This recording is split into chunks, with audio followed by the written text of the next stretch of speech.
요한복음 2장 1절부터 12절입니다. 요한복음 2장 1절부터 12절 말씀 한 절씩 교독하겠습니다. 사흘째 되던 날 갈릴리 가나에 혼례가 있어 예수의 어머니도 거기 계시고 포도주가 떨어진지라 예수의 어머니가 예수에게 이르되 저들에게 포도주가 없다 하니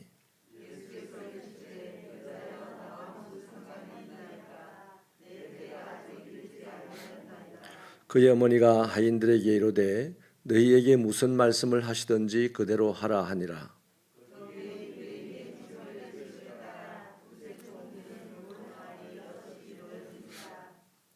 예수께서 그들에게 이르시되 항아리에 물을 채우라 하신즉 아기까지 채우니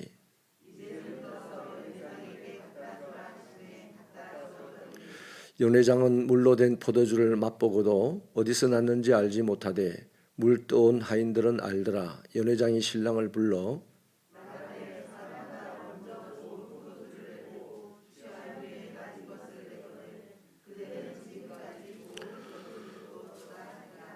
예수께서 이 첫 표적을 갈릴리 가나에서 행하여 그의 영광을 나타내심에 제자들이 그를 믿으니라.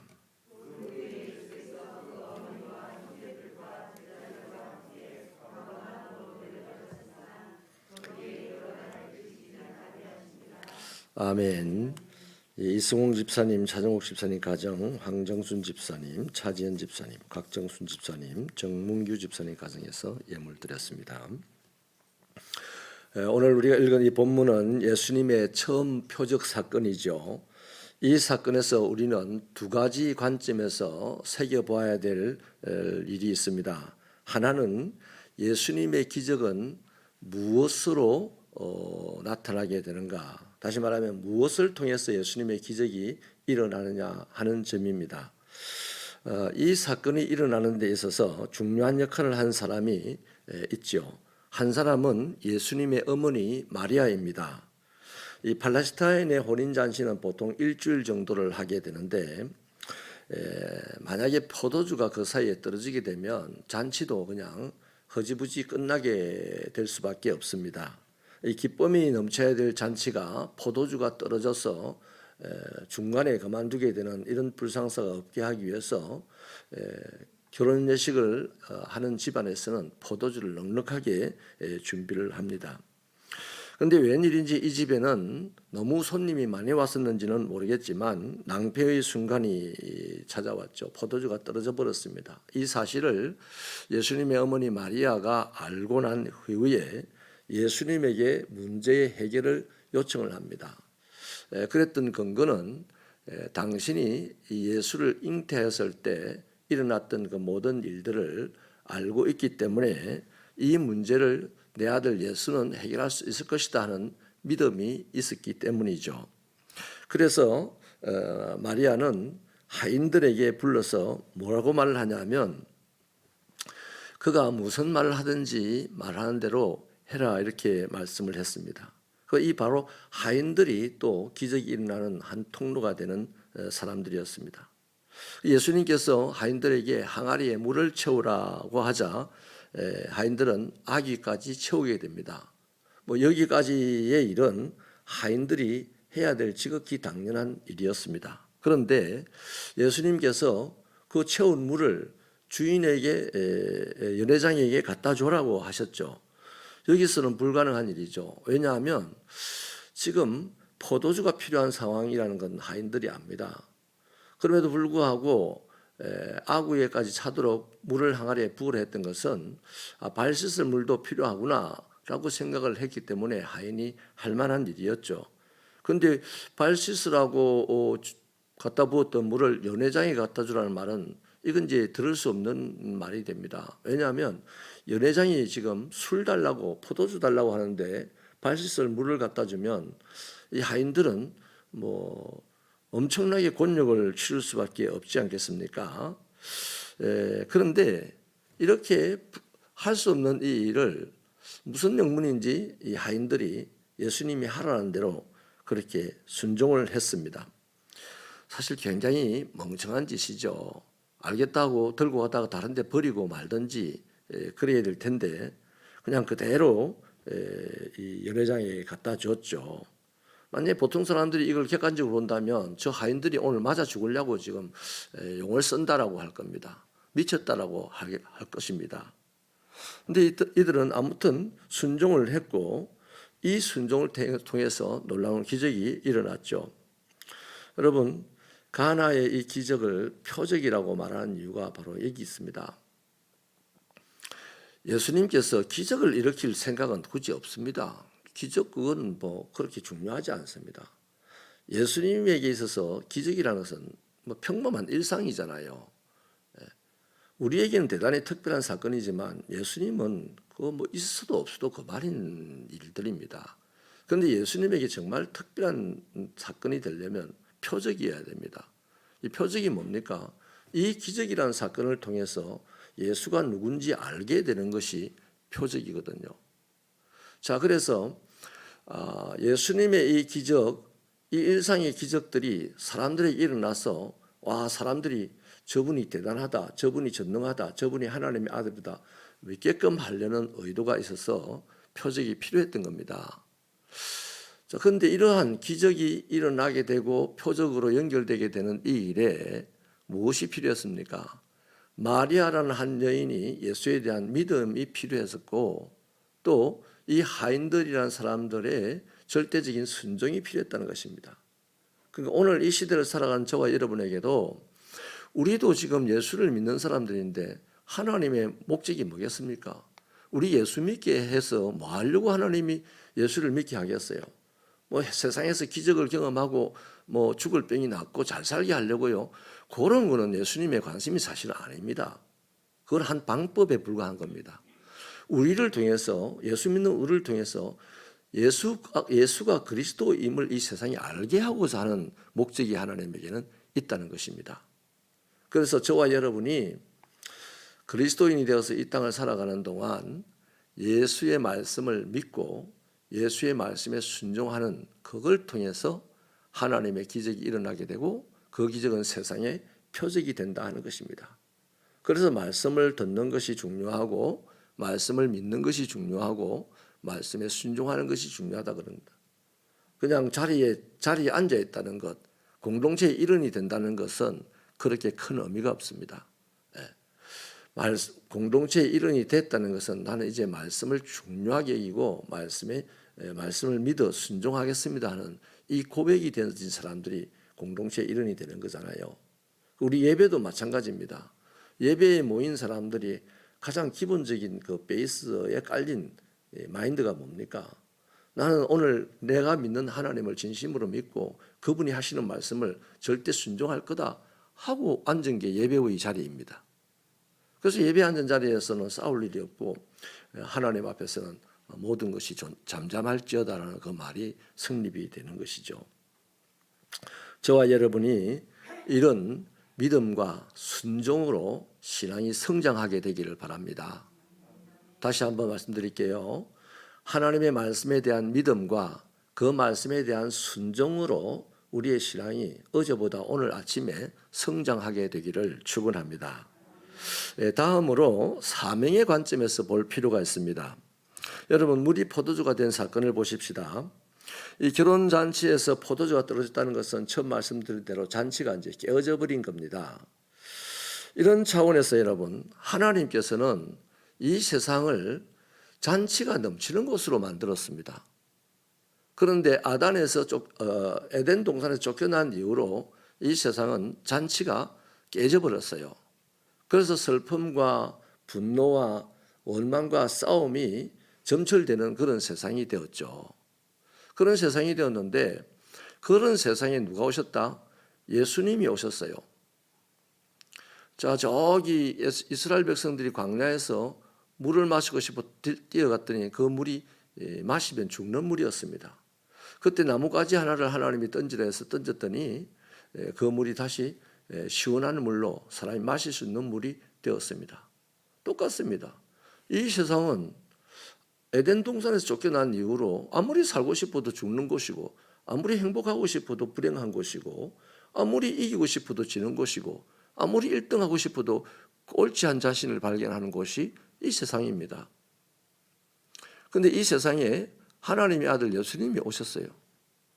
그래서 그 예수 때문에 예수님이 가시는 곳마다 다시 살고 싶은 사람이 살게 되고 살게 될 뿐만 아니라 더 의미 있게 살게 되고 뭐 이런 세상 삶의 자리가 바뀌는 거죠. 그 예수님 때문에. 그래서 예수님 가시는 곳마다 잔치가 일어나잖아요. 죄인들이 들끓는 곳에 예수님이 들어가시니까 그 사람들이 다 올바른 사람이 돼가지고 행복해지고 술 먹고 그냥 퍼져서 치고받고 난리가 난 그 장소에도 예수님이 들어가니까 사람들은 이상한 이제 사람이라고 술꾼들의 친구라고 욕을 하지만 이 술꾼들이 사람이 되는 거죠. 그 사복음서에 보면 그런 게 많지 않습니까? 예수님께서 장녀를 만났더니 장녀가 세상에서 가장 거룩한 사람이 되어서 세상 살리는 사람이 되고 뭐 이런 거잖아요. 그래서 그래 예수님이 하나님에게 받던 그 사명을 가지고 이 땅에 와서 이 잔치가 깨어져 버린 세상에 잔치를 일으켰습니다. 그런데 전체 세상이 다 잔치를 경험하는 게 아니잖아요. 예수님이 간 곳마다 그렇게 잔치를 경험했어요. 그리고 예수님은 어느 날 역사적으로 십자가에 못 박혀 죽으시고 부활 성천하셔서 성령을 보내셔서 우리에게 지금 뭘 요구합니까? 우리에게 이 깨어진 잔치판을 다시 회복된 잔치판으로 만들어라고 사명을 준 게 바로 사명을 주셔서 받은 게 우리들입니다.